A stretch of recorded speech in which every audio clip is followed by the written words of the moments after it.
jamaah. Alhamdulillah. Alhamdulillahirabbil alamin. Kembali lagi di Islam Itu Indah, jamaah Islam Itu Indah yang dirahmati Allah. Masih kita membahas hari ini tentang tema yang luar biasa yang mudah-mudahan jadi pelajaran buat kita semuanya. Temanya adalah jangan gampang berpaling dari pasanganmu. Nauzubillah ya. Karena bicara masalah tentang pasangan ini, kita hidup ini kalau bisa dengan pasangan bukan cuma di dunia, tapi juga sampai di akhirat nanti. Masya Allah, luar biasa. Nah sekarang kita lanjut lagi, tadi ada pertanyaan yang terpotong sama guru kita Ustadz Syam nih. Buat jamaah Islam Itu Indah ya. Tadi ada sedikit mungkin kita ulang ya, kadang-kadang orang yang sudah memiliki pasangan ini suka berpaling nih. Nah suka berpaling. Nah apa harusnya yang dilakukan ya sama orang yang ditinggalin nih. Atau Ustadz Syam tadi ada doanya. Namun izin penjelasannya lebih detail lagi Ustadz Syam. Baik, bismillahirrahmanirrahim. Tabi guruku Ustadz Maulana, Ustadz Zaliza, Mas Fadli, serta para alim ulama yang dimuliakan Allah Subhanahu wa Ta'ala.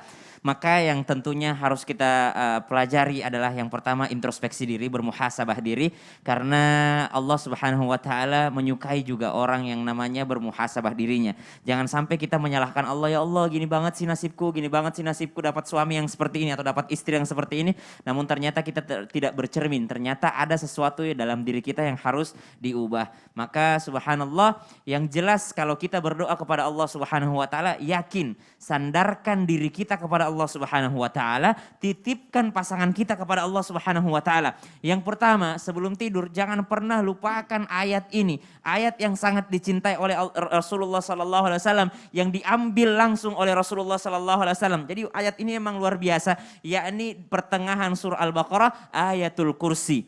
Ayatul kursi jangan pernah dilupakan untuk menjadi wirid kita, baik sehabis salat ataupun sebelum tidur. Allahu la ilaha illa huwal hayyul qayyum la ta'khudhuhu sinatun wa la nawmun lahu ma fis samawati wa ma fil ardh, dan seterusnya. Ada kalimat dia Allah tidak pernah ngantuk, tidak pernah tidur. Kalau kita yang mau jagain pasangan kita, kita tidur, dia terserah dia mau chatting sama siapa. Kalau kita lagi berpaling, dia mungkin di luar, misalnya lagi LDR, long distance relation. Misalnya dia lagi jauh dari kita, nggak lihat dia. Tapi Allah selalu melihatnya karena Allah tidak pernah ngantuk, Allah tidak pernah tidur. Maka itu yang pertama, doanya ayatul kursi. Yang kedua, doanya apa? Qul huwallahu ahad, Allahus samad, lam yalid wa lam yulad wa lam yakul lahu kufuwan ahad. Disambung dengan dua qul. Qul a'udzu birabbil falaq min syarri ma khalaq wa min syarri ghasikin idza waqab. Kenapa penting surah Al-Falaq? Karena di sini ada dua jenis. Ada yang namanya godaan internal, ada godaan eksternal.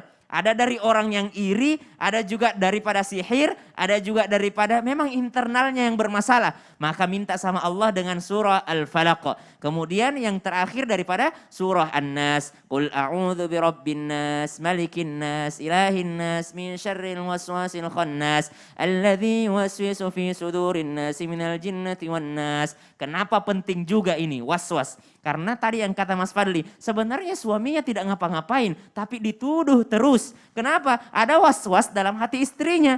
Istrinya yang was-was, suaminya nggak ngapa-ngapain, tapi dia kayaknya dia ini deh, kayaknya dia ini deh, kayaknya dia ini deh, kayaknya dia habis ketemu siapa nih, kayaknya dia begini, mau keluar ke rumah kok wangi banget, padahal sunnah pakai parfum, subhanallah, dia mau pergi kok bagus banget bajunya, ya kali pakai baju jelek gitu ya, jadi ada kecurigaan, itu was-was dalam diri dan setan yang membisikkannya. Maka qul a'udzu birabbin nas sangatlah penting. Kemudian bisa ditambah-tambah dengan doa-doa yang lainnya. Contoh, a'udzu bikalimatillahi tammati min syarri ma khalaq, ya Allah berlindung kepadamu dari segala macam mara bahaya, dan banyak lagi doa-doa selanjutnya. Wallahu ta'ala a'lam. Masya Allah, jazakallah khairan katsiran Ustaz Syam ya. Tapi saya tertarik tadi masih dengan kata-kata orang yang suka menuduh ini nih. Dan ini kita akan mengajak jamaah Islam Itu Indah ya, akan menyaksikan sebuah video tayangan.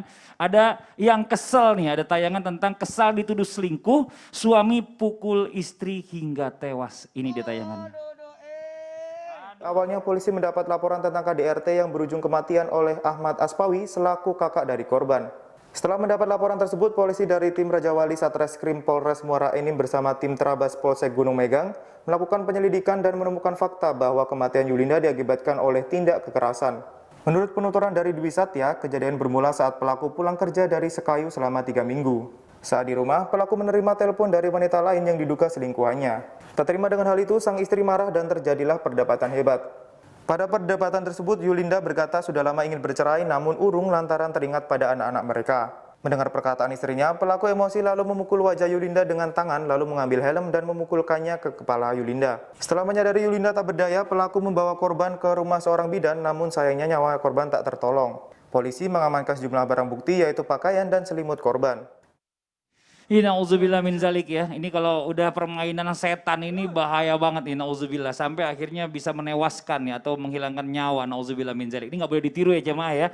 Tapi ada satu yang perlu kita sadari sama-sama, ini juga harus perhatian nih, jangan sampai nih ya oke mungkin orang yang tadi awalnya cuma jadi temen akhirnya tertarik karena ngelihat dia seperti udah sukses. Ini nauzubillah min zalik juga ya. Jangan sampai jadi pelakor dan juga pebinor nih.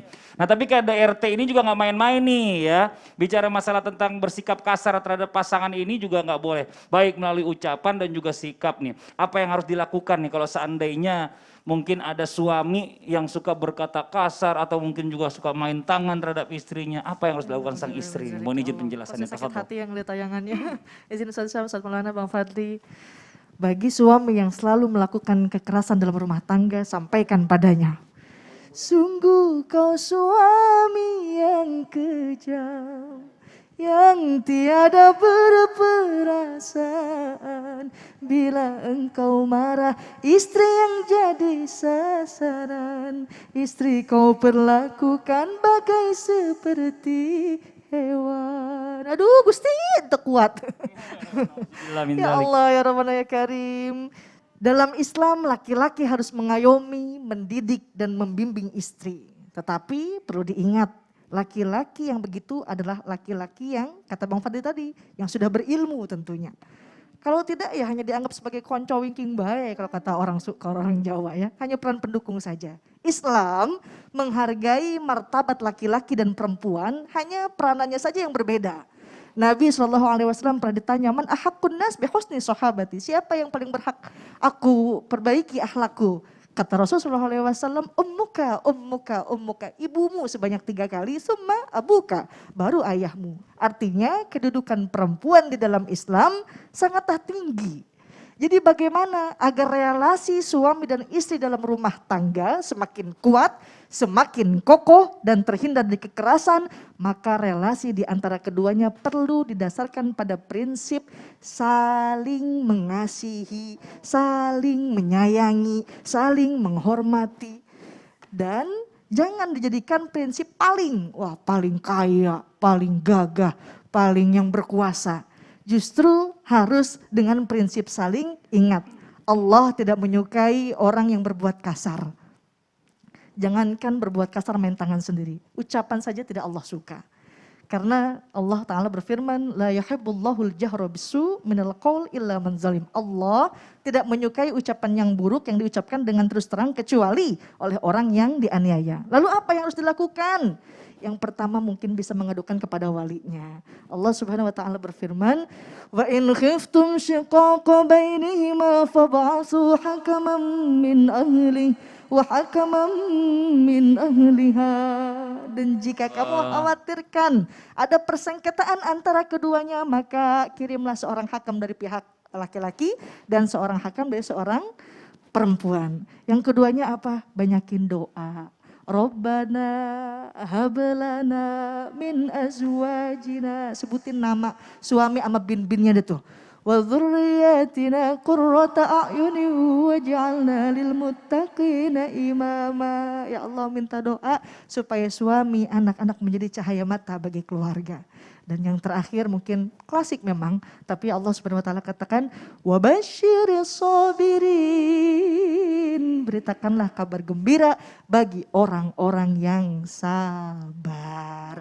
Insya Allah mudah-mudahan keluarga kita terhindar dari yang namanya kekerasan dalam rumah tangga dan menjadi rumah tangga yang sakinah, mawaddah, penuh rahmah. Wallahu a'lam. Amin. Jazakillah khairan kasiran. Terima kasih banyak Ustazah Liza atas penjelasannya. Ya memang pernikahan ini gampang-gampang susah, dibilang gampang, susah juga, dibilang susah, gampang juga sebenarnya gitu ya. Asal ada ilmunya tadi, bicara masalah ilmu ini penting banget sebelum menikah. Nah Ustadz Maulana, kita lanjutin lagi nih. Ini banyak yang curhat nih, bicara masalah pada saat pandemi ini. Ya kan? Iya betul. Kalau yang namanya laki-laki ini kan kadang suka gengsi. Kalau ditanya istrinya, Pak besok mau bayaran itu gimana ya? Oh, gitu. Udah tenang aja. Ya ntar juga ada duitnya gitu ya kan. Nggak mau ngakuin kalau seandainya duitnya lagi gak ada, susah gitu ya kan. Nah apalagi di masa pandemi ini banyak banget orang-orang yang mohon maaf sebelumnya kehilangan yang namanya pekerjaannya. Pendapatannya berkurang dan lain-lain. Nah ini apakah Islam ini ada aturan nih mengatur seberapa besar sebenarnya bicara masalah nafkah yang menjadi kewajiban seorang suami. Karena kadang-kadang permasalahan ekonomi ini bisa menyebabkan nauzubillah min zalik perceraian antara suami dan istri karena ya salah satunya tidak ada pengertian dan tidak ada terbukaan. Keterbukaan. Mohon izin penjelasannya. Baik, Tafadhol, makasih Guru. banyak Ustaz Ali, saya izin dan Ustaz Masya Allah Tabarakallah. Hari ini bagus banget. Terima kasih banyak. Saya senantiasa bersyukur di Islam Itinda kita banyak belajar bagaimana membina rumah tangga. Karena betul tadi kata Mas Fadli tidak ada orang berpengalaman dalam berumah tangga. Kita senantiasa belajar untuk bagaimana bisa membina rumah tangga. Mohon maaf, ini bagian daripada ibadah berarti banyak ujiannya. Seberapa besarkah? Ini pertanyaan bagus. Seberapa besarkah nafkah yang menjadi kewajiban seorang suami? Maka hendaklah, silakan, hendaklah seorang memberikan semampunya memberikan nafkah. Menurut kemampuan, sekali lagi, saya harus katakan, menurut kemampuan. Dan orang yang disempitkan rezekinya hendaklah memberikan nafkah dari harta yang diberikan oleh Allah kepadanya. Jadi gini, kalau mau berapa aturannya? 3 sebenarnya. Ini senantiasa ini sudah terkonsep bahwa nafkah itu sesuai kemampuan laki-laki suami, sesuai kebutuhan istri, apa kebutuhannya. Jadi kalau engkau menikahi seorang artis, maka belikan kebutuhannya dia. Betul. Sesuai kebutuhannya dia. Jadi mohon izin, dia butuh pembantu. Siapkan pembantu. Dia itu orangnya mengurus ibunya, membiayai saudara laki-lakinya yang lagi sekolah. Bayarin juga sekolahnya. Karena semua kebutuhan kita itu kita harus penuhi. Jadi itu yang pertama, kemampuan. Yang kedua kebutuhan. Yang ketiga kesepakatan. Itu senantiasa. Kita berapa sih kesepakatannya? Maka nafkahilah istri dan anak tergantung keadaan, tempat, zamannya. Jadi engkau menikah siapa nih? Oh, di daerah ini kesepakatan daerah adatnya segini. Adatnya begini, adatnya begini. Ya kau lakukan seperti itu. Maka sesuaikan.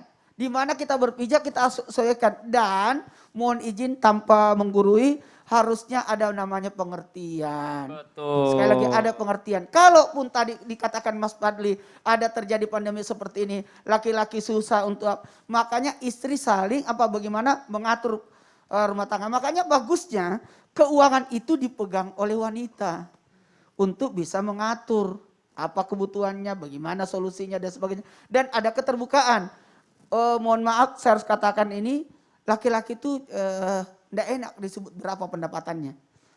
Tidak bisa, tidak enak, pasti itu malu lah. Karena sosok laki-laki itu tidak pernah merasa kurang.